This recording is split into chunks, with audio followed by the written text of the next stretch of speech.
Hello, and here's my take on beef stew. To do this recipe, you're going to need a load of ingredients, including beef, onion, mushrooms, tomatoes, pumpkin, olive oil, butter, red wine, salt and pepper, and a stock cube. A lot of this stuff we've grown fresh this year from our garden. Firstly, peel and roughly chop the onion before throwing it into a large, heavy based pan. Here you can see we're mixing the olive oil, the butter, the onion, and an oxo cube together. And whilst the onion's frying, you can get on with chopping some of the other ingredients. Here we've enrolled the help of Florence, who's doing a great job chopping our mushrooms. Once the mushrooms have been nicely chopped, we move on to the potatoes. And again, we outsource this to Florence, who had great fun chopping all these into pieces.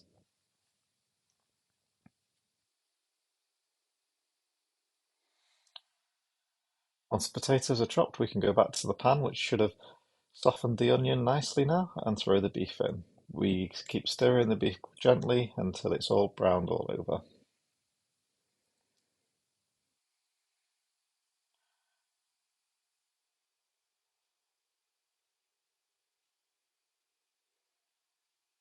This takes a few minutes, as you can tell. Once it's nicely browned, we can throw in the mushrooms. We give those a few minutes to begin to warm through before adding 3/4 of a bottle of red wine.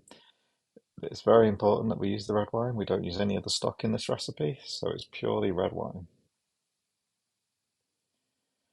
Give it a stir and wait a few minutes for the wine to warm through before adding the potatoes even.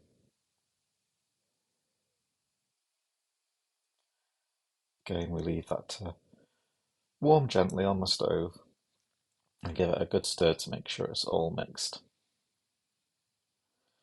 After a few minutes, we place that into the oven with some foil on the top and don't even bother looking for 2 hours.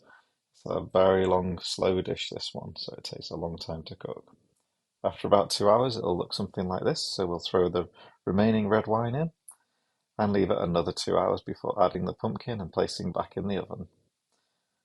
We wait around another 2 hours before taking it out, and then if by magic, there we go, a nicely softened beef stew. This is a real winter warmer and can be served with nice French bread or on its own.